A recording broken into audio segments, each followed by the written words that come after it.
الحمد لله رب العالمين والصلاة والسلام على رسوله محمد وعلى آله وأصحابه أجمعين أما بعد قال الله تعالى أعوذ بالله من الشيطان الرجيم بسم الله الرحمن الرحيم ومن آياته أن خلق لكم من أنفسكم أزواجا لتسكنوا إليها وجعل بينكم مودة ورحمة إن في ذلك لآيات لقوم يتفكرون. وقال رسول الله صلى الله عليه وسلم النكاح من سنتي وقال ومن رغب عن سنتي فليس مني. وقال رسول الله صلى الله عليه وسلم لا رهبانية في الإسلام. صدق الله العظيم وصدق رسوله النبي الكريم. أما بعد ایک مرتبہ درود شریف پڑھ لیں اللہم صلی علی محمد النبی الأمی وعلی آلہ وسلم تسلیما. معزز سامعین محترم حضرات، ہم نے جو آیت کریمہ تلاوت کی ہے اور جو احادیث تلاوت کی ہے اس میں شادی اور گھریلو زندگی کے بارے میں اللہ تعالیٰ نے بیان فرمایا ہے اور اللہ کے نبی صلی اللہ علیہ وسلم کی ہدایتیں ہیں. تو آج کے خطبے میں شادی کے تعلق سے اور خوشگوار گھریلو زندگی کے تعلق سے بیان ہوگا. جو آیت ہم نے تلاوت کی اس میں اللہ تعالیٰ نے یہ بتلایا کہ بہت ساری اللہ کی نشانیاں ہیں، چاند، سورج، ستارے، پہاڑ، زمین، دریا، ندی، نالے، بہت سی نشانیاں اللہ تعالیٰ کی. انہی عجیب و غریب اور ناقابل فہم نشانیوں میں ایک نشانی یہ ہے کہ تمہاری ذات سے اللہ نے تمہارے لیے بیویوں کو، جوڑوں کو پیدا کیا، تمہارے جوڑے بنائے. یہ اللہ کی نشانیوں میں سے ہے. جوڑوں کا انتخاب انسان اپنے دماغ سے نہیں کر سکتا، اسباب اور وسائل سے جوڑوں کا انتخاب نہیں ہوتا، بلکہ جوڑوں کا انتخاب اللہ کی طرف سے ہوتا ہے. یہ اللہ کی نشانی ہے. ابھی جو جوڑوں کا اللہ نے انتخاب فرمایا یہ کیوں؟ لتسکنوا الیہا، تاکہ تمہیں اس سے سکون حاصل ہو، تم اس سے سکون حاصل کرو. جو جوڑے ہوں گے، شادی کے ذریعے سے جو میاں بیوی کا رشتہ قائم ہوتا ہے اس میں سکون ہے. اگر شادی کے ذریعے جوڑا بن کر کے انسان سکون حاصل کرنا چاہے تو یہ کتا، سور اور بلی بندر کی طرح وقتی طور پر استفادہ کر سکتا ہے، لیکن دائمی ابدی راحت، چین و سکون ان لوگوں کو حاصل نہیں ہو سکتا ہے. چین و سکون بیویوں کے ذریعے سے ہی حاصل ہو سکتا ہے، نکاح کے ذریعے ہی حاصل ہو سکتا ہے. اور یہ چیز کیسے حاصل ہوگی؟ کسی لاجک، کسی فلسفہ، کسی منطق سے اس کو بیان نہیں کیا جا سکتا. براہ راست اللہ کی طرف سے میاں بیوی کے دلوں میں محبت ڈالی جاتی ہے. اللہ تعالیٰ آگے کہتے ہیں وَجَعَلَ بَيْنَكُمْ مَوَدَّةً وَرَحْمَةً، اور اللہ نے بنایا تمہارے درمیان مودت اور رحمت. مودت کا معنی اردو میں، رحمت کا معنی اردو میں صحیح طور پر نہیں کیا جا سکتا. مودت کا معنی محبت سے کیا جاتا ہے کہ اللہ نے جب یہ رشتہ ہو گیا تو دونوں کے درمیان محبت پیدا کر دی. اللہ نے پیدا کر، یہ انسان کے ذریعے چیز نہیں کہ پیدا کر لے. اور ایک دوسرے کے لیے نرمی، رحمت بنا دیا اللہ نے. کہ اللہ کا اعلان ہے کہ نکاح کے ذریعے جب رشتے قائم ہوتے ہیں تو اس طرح دو جوڑوں کے دلوں میں اللہ محبت پیدا فرماتا ہے. اب مودت کا معنی محبت ہی سے کرنا پڑے گا، کیونکہ دوسرا کوئی لفظ ہے ہی نہیں کہ اس کا ترجمہ کر سکیں۔ بہت ہی ڈیپ اور گہرا معنی ہے، بہت ہی گہرائی کے ساتھ اللہ محبت دلوں میں پیدا کرتا ہے۔ نکاح کے ذریعے جو رشتے قائم ہوتے ہیں، اس کا انگریزی میں صحیح سے ترجمہ تھوڑا سا ہو جاتا ہے، He has put love and mercy in your heart۔ اس نے تمہارے دلوں میں محبت اور یہ وہی کرنا پڑے گا، نرمی رحمت کو ڈال دیا، نکاح کے ذریعے سے ڈالا اللہ نے۔ نکاح کے بغیر یہ چیز نہیں حاصل ہو سکتی۔ آپ دیکھیے میاں بیوی کا رشتہ ہوتا ہے، شوہر بہت ہی معذور ہوتا ہے، مجبور ہوتا ہے، کما نہیں سکتا، میاں بیوی میں جھگڑے بھی ہوتے ہیں، لیکن اگر شوہر کو تکلیف پہنچ جائے تو بیوی جھگڑے ختم کر کے شوہر کی خدمت کے لیے تیار۔ بیوی بیمار ہو جائے، شکل صورت اس کی خراب ہو جائے، مریض ہو جائے، کچھ نہ کر سکے، پھر بھی شوہر کے دل میں اس کی محبت رہتی ہے۔ یہ اللہ کی طرف سے محبت ڈالی جاتی ہے۔ اللہ تعالیٰ کہتے ہیں کہ اس میں نشانیاں ہیں ان لوگوں کے لیے جو غور و فکر کرتے ہیں، یہ جوڑے کتنے اہم ہوتے ہیں۔ تو جوڑے کی اہمیت معلوم ہو کہ اس آیت میں اللہ نے بتلا دیا کہ بڑی اللہ کی نشانی ہے، اس سے سکون حاصل ہوتا ہے، ایک دوسرے کے تعلق سے محبت اور ہمدردی ہوتی ہے نکاح کے ذریعے سے۔ رسول اللہ صلی اللہ علیہ وسلم کے پاس کچھ صحابہ کرام معلوم کرنے آپ کے گھر پہ آئے کہ آپ رات و دن کس طرح زندگی گزارتے ہیں۔ تو ازواج مطہرات نے بتلایا کہ اتنا وقت عبادت کرتے ہیں، اتنی دیر تک بال بچوں کے ساتھ بیٹھ کے باتیں کرتے ہیں، اتنی دیر سوتے ہیں، رات میں اتنی دیر عبادتیں کرتے ہیں، اس طرح روزہ رکھتے ہیں، لوگوں سے اس طرح ملتے ہیں، بتلایا۔ تو انہوں نے کہا کہ اللہ کے نبی صلی اللہ علیہ وسلم تو بخشائے ہیں، ہم کو تو بہت زیادہ عبادت کرنی چاہیے۔ کچھ لوگوں نے کہا کہ ہم پوری رات نمازیں پڑھتے رہیں گے، کچھ نے کہا ہمیشہ روزہ رکھتے رہیں گے، کچھ نے کہا کہ ہم شادی نہیں کریں گے۔ شادی کرنے کے بعد کیا ہوتا ہے، انسان بیوی بچوں میں مصروف ہو جاتا ہے اور عبادت کے لیے اور نیکی کے دوسرے کاموں کے لیے اس کو وقت نہیں مل پاتا۔ یہ باتیں کر رہے تھے، رسول اللہ صلی اللہ علیہ وسلم تشریف لائے اور آپ نے فرمایا، وحی کے ذریعہ معلوم ہو گیا کہ کیا باتیں کر رہے تھے۔ آپ نے فرمایا تم لوگ ایسی ایسی باتیں کر رہے تھے، سنو میں اللہ کا نبی ہوں اور سب سے زیادہ اللہ سے ڈرنے والا، سب سے زیادہ پرہیزگار، سب سے زیادہ عبادتیں کرنے والا ہوں، ان سب سے زیادہ روزے رکھنے والا ہوں، اس کے باوجود میں شادی کرتا ہوں اور روزے بھی رکھتا ہوں۔ تو پھر دوسری روایت میں جو شادی نہ کرے، نکاح نہ کرے، وہ ہم میں سے نہیں ہے۔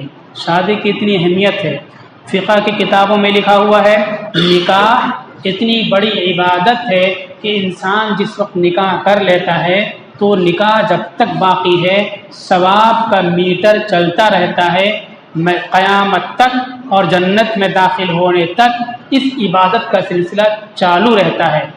طلاق دے دیا تو سلسلہ رک گیا، طلاق نہیں دیا انتقال ہو گیا تو میٹر چالو ہے، جنت میں داخل ہونے کے بعد بھی میٹر چالو رہتا ہے، اتنی بڑی عبادت۔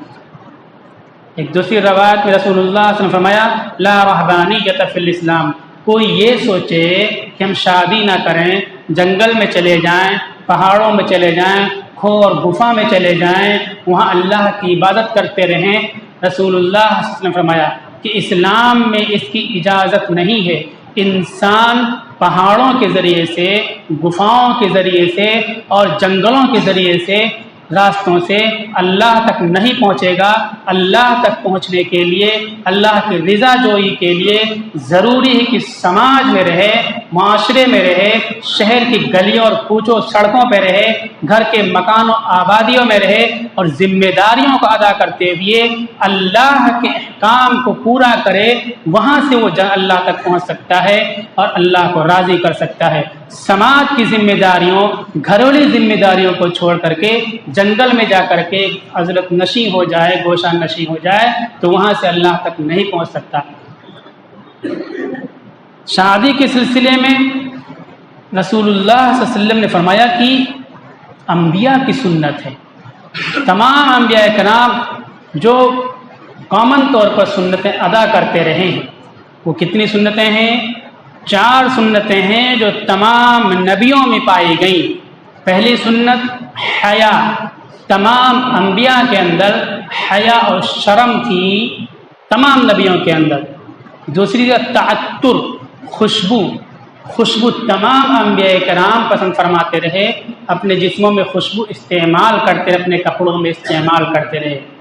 یہ چیز ہم لوگ کرتے ہیں، یہاں تھوڑا سا کنفیوژن ہوتا ہے، اس لیے موضوع سے ہٹ کر بتا دوں۔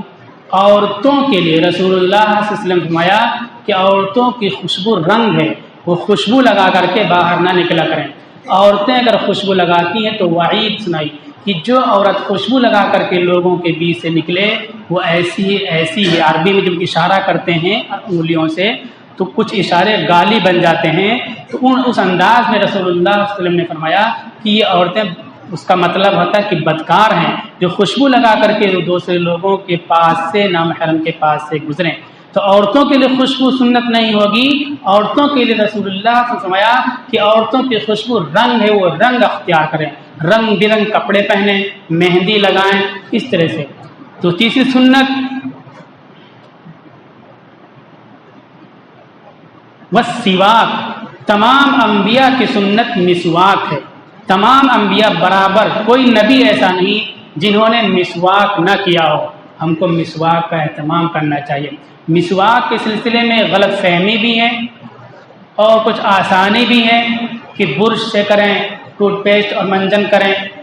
تو مسواک سے ایک تو یہ ہے کہ دانت کی صفائی، تو یہ چیز برش ٹوتھ پیسٹ سے حاصل ہو جاتی ہے، تو مسواک کی آدھی چیز حاصل ہوگی۔ پوری سنت اور پورا ثواب یہ لکڑی والے مسواک سے حاصل ہوگا، پیلو، نیم، جڑ، اس سے حاصل ہوگی۔ تمام انبیاء اس سے یہ کرتے رہے مسواک۔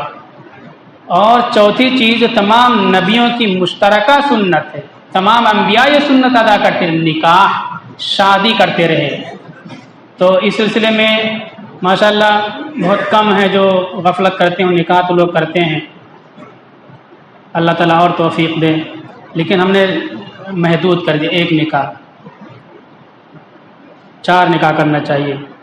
پھر قرآن نے بھی انبیاء کی سنت کو بتلایا، وَلَقَدْ أَرْسَلْنَا رُسُلًا مِّن قَبْلِكَ وَجَعَلْنَا لَهُمْ ذُرِّيَّةً أَزْوَاجًا وَذُرِّيَّةً، ہم نے آپ سے پہلے جتنے رسول بھیجا ان سب کی بیویاں بنائی اور ان سب کے بچے بنائے۔ پتہ چلا انبیاء کرام کی سنت ہے۔ شادی کے سلسلے میں حکم ہے آپ صلی اللہ علیہ وسلم کا کہ کچھ چیزیں ایسی جس میں جلدی کرنی چاہیے۔ پہلی چیز نماز، وقت فوت ہونے سے پہلے نماز ادا کرنے کی کوشش کرنی چاہیے، جلدی کرنی چاہیے۔ دوسری چیز توبہ، موت سے پہلے توبہ میں جلدی کرنی چاہیے۔ موت کب آ جائے گی کوئی نہیں کہہ سکتا، اس لیے گناہ ہو گیا، پتہ چلا کہ یہ گناہ ہے، فوراً توبہ کر لینا چاہیے۔ کسی کا انتقال ہو جائے تو تاخیر نہیں کرنی چاہیے۔ یہاں تو ماشاءاللہ کچھ گھروں میں بہت جلدی اور بالکل 100% سنت کے مطابق تدفین ہو جاتی ہے، لیکن بہت سے مقامات پہ 24 گھنٹے تک رشتہ داروں کے انتظار میں فلاں بہن آ جائے، بیٹی آ جائے، داماد آ جائے، یہ انتظار کرتے رہتے ہیں، سنت چھوٹ جاتی ہے، جلدی کرنا چاہیے۔ قرض ہیں آپ تو قرض کی ادائیگی میں جلدی کرنی چاہیے، ترخاتے نہیں رہنا چاہیے۔ آپ قرض دار ہیں تو دماغ پہ اگر آپ کو وقت پہ ادا کرنے کی فکر ہے تو اللہ کی نصرت، اللہ کی مدد آئے گی۔ حدیث ہے کہ جس نے قرض لیا اس کے دل میں نہ ادا کرنے کی سوچ ہے تو اللہ تعالیٰ کی طرف سے اس کے ساتھ ایسے حالات پیدا کر دیے جائیں گے کہ وہ قرض نہیں ادا کر پائے گا۔ پیسے بھی آتے رہیں گے لیکن کوئی نہ کوئی مسئلہ کھڑا ہوتا رہے گا۔ قرض کو جلد سے جلد ادا کرنا چاہیے۔ اور 5ویں چیز فرمایا نکاح، لڑکی لڑکے بالغ ہو جائیں تو ان کا نکاح جلد سے جلد کر دینا چاہیے۔ اس وقت نکاح کرنے میں بہت تاخیر کی جاتی ہے، لڑکی لڑکے بالغ ہو جاتے ہیں لیکن بے مقصد بلا وجہ شادی میں تاخیر کی جاتی ہے۔ یہ اسلامی مزاج، اسلامی تعلیمات کے خلاف ہے۔ یہ تو ہو گئی شادی کے تعلق سے کہ کتنی اہم چیز ہے، کتنی جلدی کرنی چاہیے، انبیاء کی سنت ہے، اس کے کیا فوائد ہیں۔ خوش قسمت انسان کی پہچان کیا ہے؟ بڑے لکی انسان ہے یہ، بہت اچھی قسمت والا ہے، مٹی کو چھوئے تو سونا بن جائے، یہ حدیث میں خوش قسمت انسان کی پہچان کیا ہے. ہمیں اپنے آپ کو پریپیئر کرنا چاہیے خوش قسمت بننے کے لیے کہ ہم خوش قسمت بن جائیں. خوش قسمت انسان کی 5 چیزیں ہوتی ہیں جو انسان خوش قسمت ہوتا ہے. ہمیں وہ 5 چیزیں اختیار کرنی چاہیے. پہلی چیز شکر کرنے والی زبان. یہ زبان شکر کرنے والی ہو، اللہ کا شکر کرنے والی ہو، اللہ کی مخلوق کا شکر ادا کرنے والی ہو. کوئی آپ کے ساتھ چھوٹا موٹا معاملہ کر لے، احسان کر دے، آپ اس کا فوراً شکر ادا کریں. من لم یشکر الناس لم یشکر اللہ. جو بندوں کا شکریہ نہ ادا کرے وہ اللہ کا شکر گزار نہیں ہو سکتا ہے. شکر ادا کرنے کی تعلیم، حکم اور ہدایت اسلام نے دی تھی، لیکن ہم نے اس چیز کو چھوڑ دی ہے، دوسروں نے لے لی ہے. آپ دیکھیے کالجوں میں پڑھنے والے، دوسری ادارہ میں پڑھنے والے، آپ ان کو تھوڑا سا سیٹ دے دیجیے بیٹھنے کے لیے، فوراً تھینک یو بولیں گے. قلم دے دیجیے، فوراً تھینک یو بولیں گے. پانی دے دیجیے، فوراً تھینک یو بولیں گے. یہ اسلام کی تعلیم تھی، ہم نے اس کو چھوڑ دی ہے. شکر ادا کرنے والی زبان پہلی چیز ہو. دوسری چیز ذکر کرنے والا دل ہو، ہر وقت دل میں اللہ کی یاد تازہ ہو، اللہ کی یاد زندہ رہے. شکر کرنے والی زبان تو ہم اللہ سے زبان سے بولتے رہیں گے. ذکر کرنے والا دل کیسے پیدا ہوگا؟ یہ کسی صاحب نسبت بزرگ سے رابطہ قائم کرنے پر دل ایسا بنے گا کہ انسان دکان میں لگا ہوا ہے، کاروبار میں لگا ہوا ہے، پھر بھی دل اللہ کا ذکر کرتا ہی رہے گا. اس کے طریقے، اس کے آداب ہوتے ہیں. کسی اللہ والے سے رابطہ آپ کا نہیں ہو رہا ہے، اپنے طور پر کوشش کیجیے کہ ہر وقت ہمارا دل اللہ کا ذکر کرتا رہے. اور مشقت کرنے والا بدن، جس کا جسم محنت کرنے والا ہو، جس کے ہاتھ پیر محنت کرنے والے ہوں، جفا کش ہو، زبان میں شکر، دل میں ذکر، جسم مضبوط اور مشقت کرنے والا ہو. اور وطن میں روزی. 5ویں چیز نیک بیوی. جس کو یہ 5 چیزیں حاصل ہو گئیں وہ خوش قسمت انسان ہے. اس میں ایک چیز وطن میں روزی. آپ روزی کے لیے وطن میں رک رہے ہیں، آپ کو روزی وطن میں مل رہی ہے، خوش قسمت ہیں. لیکن اس سے بڑی سعادت کی بات یہ ہوگی کہ دین کے لیے اپنا وطن چھوڑ کر کے کہیں چلے جائیں، دور دوسرے مقام پر جا کر کے دین کا کام کریں. یہ کام صحابہ کرام نے کیا. تاجر بھی تھے، روزی حاصل کر سکتے تھے، لیکن دین کے لیے دوسرے علاقوں میں نکل گئے اور دوسرے علاقوں سے اپنے وطن میں واپس نہیں گئے. تو دین کی اشاعت اور تبلیغ کے لیے وطن کی روزی کو چھوڑ دینا یہ بڑی قربانی اور اللہ کو بہت پسند چیز ہے. اسی لیے ہجرت اور چلنے کا حکم دیا گیا. تسافروا تستغنوا. تم کو روزی حاصل کرنا ہے، چلتے رہو چلتے رہو. تستغنوا، تم دولت مند بن جاؤ گے. تو دین کے لیے تاجر کیا ہوتا ہے؟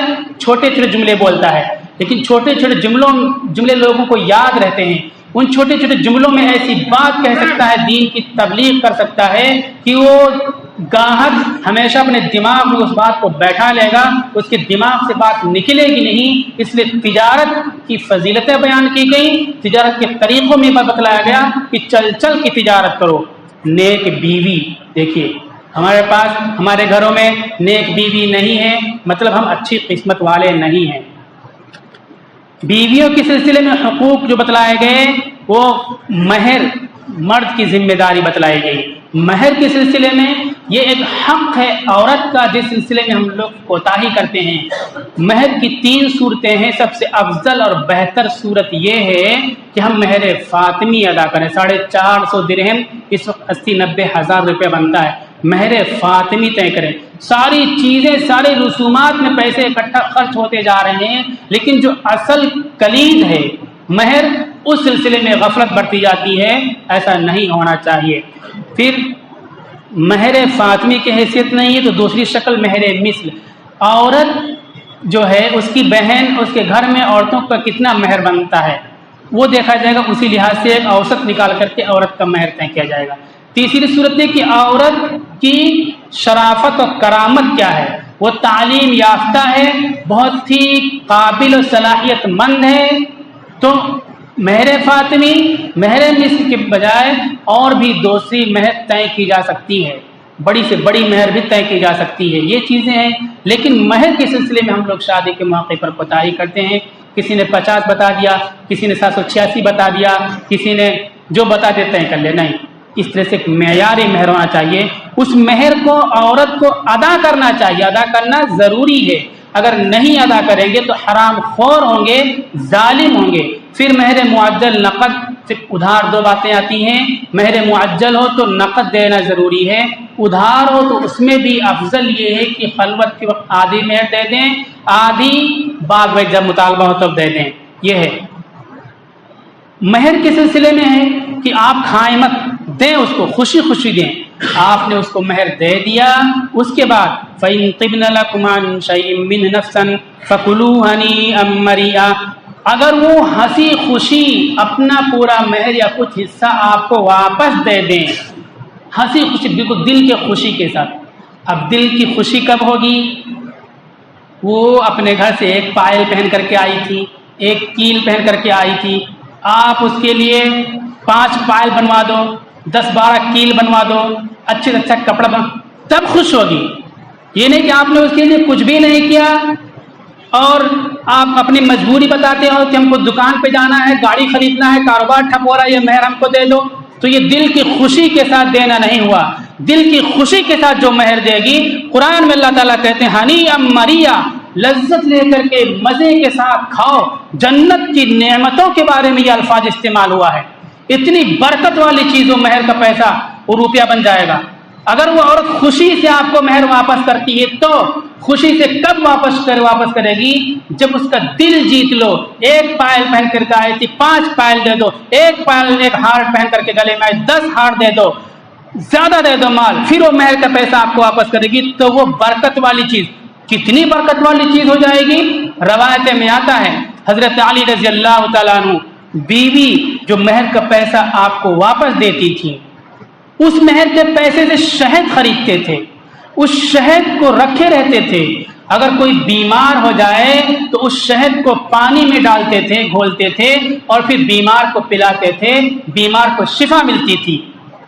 اللہ نے کہا جنت کی نعمتوں کے طور پر اللہ نے مہر جو عورت خوشی خوشی دے اس کو بارے میں بیان کیا. ہمارا سوچیں کہ ہماری بیویوں نے ہم کو مہر واپس کیا ہے؟ ہم نے اکثر تو میرے کو دیا ہی نہیں ہوگا، تو مہر کہاں واپس کریں گی؟ اتنا خوش کر دیں، اتنا خوش کر دیں، گھر جنت بن جائے گا، جنت کا باغ بن جائے گا. وہ واپس آنے والا پیسہ بیماریوں سے حفاظت کا ذریعہ بن جائے گا، روزگار میں وسعت و فراخی کا ذریعہ بنے گا. آج یہیں تک بات میں سوچتا ہوں، ٹائم ختم ہوگا، پوری کروں، آگے پھر 1 منٹ باقی ہے. اب آئندہ ہفتہ انشاءاللہ اور باتیں پوری ہوں گی. اللہ تعالیٰ عمل کی توفیق عطا فرمائے.